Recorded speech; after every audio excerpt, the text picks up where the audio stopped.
Alright, hey guys, this is regular geometry for first period, fourth period, and sixth period. Today is Tuesday, March 13th, 2018. I'm going to give you guys a study guide. That's the first thing on your packet, and I'm going to go ahead and write my name. You should already have this. Go ahead and write your name. This is also a practice run for when I'm gone on Wednesday, Thursday, Friday. You guys know how to follow this video, and you know how to go through it, and you can always replay if you need to watch it more than once. The substitute really shouldn't have to do anything, so you guys can control it on the TV as much as you need to, turn up the volume as much as you need to. So just make sure the substitute is cool with everything, and he or she should be up to date, and I'll leave the substitute notes so that person's also on the same page. So alright, moving on. Determine whether each set of measures can be the measures of sides of a triangle. If so, classify the triangle as acute, obtuse, or right. Justify your answer. So we're going to be using that first test. The first test is you take the two smallest side lengths, which in this case are 6 and 8. Okay, don't let it trick you, because sometimes they'll put the biggest number first and we read from left to right. The first test, I want to just add the two smallest numbers together, and we're going to compare those two numbers to the biggest piece, which would be 9. So 6 plus 8 is 14, and if that number combined is greater than 9, which it is, 14 is greater than 9, then yes, we have a triangle. Now, what kind of triangle is it? This is how we classify. So we're going to take these numbers 6, 8, and 9, now that we know we have a triangle, and we're going to say 6 squared plus 8 squared. And I want to leave a little space right here, and we're going to say 9 squared. Now, we're going to fill in this space with an inequality symbol here soon. So 6 squared is 36. 8 squared is 64, 9 squared is 81, and here is my blank space that I'm leaving.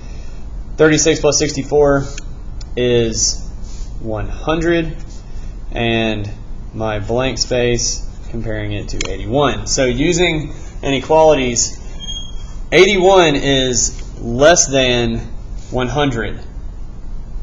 So this number, the biggest side length of our triangle, 9 squared, when we compare it to these two smaller sides squared added together, it's less than those two combined. So this would be an acute triangle. Okay? Number 3. 16 and 18 and 24 are the three side lengths of my triangle. The two smaller pieces I'm going to add together to test first to see if we have a triangle or not. Now, 16 plus 18 is 34, and we compare it to 24. Yes, these two are greater than 24, therefore we have a triangle. What kind of triangle is it? We got to use our formula. We square the two smaller pieces, add them together, leave you a space. The biggest number that you have, the biggest length, 24 squared.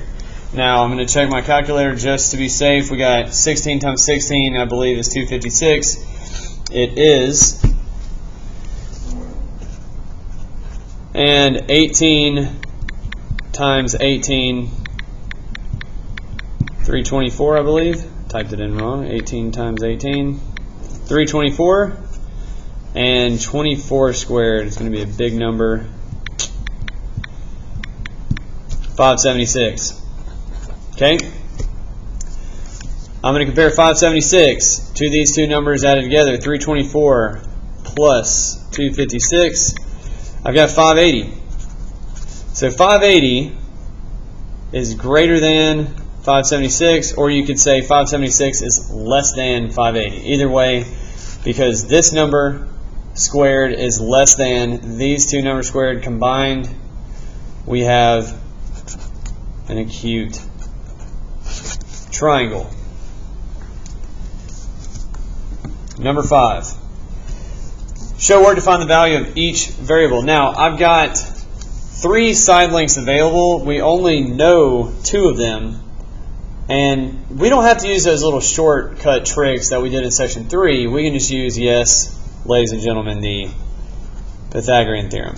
A squared plus b squared equals c squared. A squared plus b squared, I'm going to make that x squared, 25 squared, and 65 squared. Let's see here. X squared, 25 times 25, we have 625. 65 times 65, 4,225. All right. I'm going to subtract 625 from both sides. I'll have x squared equals 3,600. And using mental math here, we would have 60. I'm going to take my phone here and find the square root. Just to be safe, always double check. Square root of 3,600 is 60, so that would be our missing side length. Thank you, sir. I just had my trusty assistant hand me a awesome calculator. There we go. Number 7. Use the rules for special right triangles to find the value of each variable. Now, this is what we were talking about last Thursday before our 3-day weekend. And we have a 45, 45, 90 triangle. What does that mean? It means that we have an isosceles acute triangle. Well, the 2 angles are acute, but kind of not necessary. The whole point is that we've got 2 angles that are the same. Therefore, we have 2 side lengths that are the same. So if this side length is 8, I know that this side length is going to be 8. The hypotenuse is opposite of the 90-degree angle every single time. I can go ahead and label this. Now, our formula for a 45, 45, 90, we have the leg times square root of 2 equals our hypotenuse. Now, in this case, our leg can be either one because it's the same length. I've got 8. I'm going to plug that in. 8 root 2 equals h, our hypotenuse. Well, we all know, I've heard it a million times, we don't want to have any decimals around it. We want to have an exact answer. So our hypotenuse is actually 8 root 2. We can stop right there. For number 9, this is a tricky one. The triangle is set up to trick you on purpose. This is a 60-degree angle. The side opposite of that is x. That means, with this being 90, this being 60, we have 30 degrees in this corner of the triangle. The small side is 8. The medium size leg of the triangle, or you could say the longer side, I like to say the long side, is going to be x. And our hypotenuse every single time is going to be opposite of the 90-degree angle, so we have y as our hypotenuse. And the small leg in a 30, 60, 90 is the focus of our formula no matter what we're trying to find. If we're trying to find the long side, we're trying to hypotenuse, we're trying to find the small side, we want to use the small side every single time. Now, in this case, life is a little bit easier for us. We have the number value for the small side. So we'll say the small side times 2 equals our hypotenuse, which I'm going to label as h. Now I'm going to plug this in.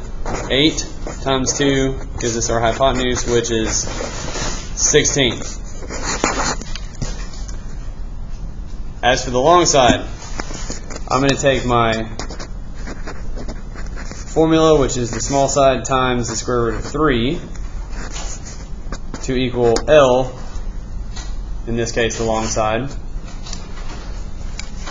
I will plug 8 back in. We can still use the same value, 8 times the square root of 3 to find the long side, and thank goodness we don't need to take any more steps because we want an exact answer, not a rounded decimal. We found the long side to be 8 times the square root of 3, and we are done with number 9. Number 11. locate that small side. How do we do that? We find the smallest angle, which in this case is a 30-degree angle. Therefore, x is the smallest side of the triangle, and 30 is opposite of that, so I know I'm right. Which means that this must be a 60-degree angle, and this is our long side, and y, of course, is opposite of the 90-degree angle. That's the hypotenuse. Now, we got to work backwards a little bit, which is this is all the dividing by radical expressions. Dividing by a radical, having that radical in the denominator is a big no-no, but we end up fixing it. We've worked about 20 to 30 problems just practicing that simple math. So we're going to take the same formula that we used in number 9. The small side times 2 to equal the hypotenuse. We do not have the number for the hypotenuse yet, so we will come back to this. In order for us to find the hypotenuse, we need to know what the small side is, and since we don't have the small or the hypotenuse, we will go to the formula to find the long side, or to use the long side to find the small side. So I've got small times the square root of 3 equals the long side. In this case, I can substitute x times the square root of 3. I can substitute for the long side 9 square root 3. Remember that this is multiplication going on with x and the square root of 3. In order to get x isolated, we will divide by the square root of 3 here. Those will cancel. Divide by the square root of 3 here. Those will cancel as well, and we are left with x equals 9. So the smallest side of our 30, 60, 90 triangle is going to be 9. Well, now I can use this to plug into our hypotenuse formula. To avoid confusion, I'll just rewrite it over here. I've got the small side times 2 equals hypotenuse h. We just figured out that our small side is 9. 9 times 2 is 18. We have found our hypotenuse. Flip on over. On Wednesday, I will give you a take-home quiz. Okay, this is all part of your packet here. On Wednesday, you'll have a little take-home quiz. It's a 30% grade. It has a bonus question on the front. It printed kind of funny, so the bonus is on the front. I know it's usually at the very end, but don't forget, this does not count against you. It's just extra bonus points. If you flip over to the next page in your packet, you will have 6 or 7 more problems for your take-home quiz. There's 15 problems total, with the bonus is 16. So just know that all of this will be due Friday when you turn in your packet. Okay? This is going to be up to you. However, the study guide we just covered every single type of problem that's on this take-home quiz. You should be good to go. Don't forget that this video will be posted on Google Classroom in order for you to replay if you need to go back through all the little steps to solve each section of the study guide and or the take-home quiz.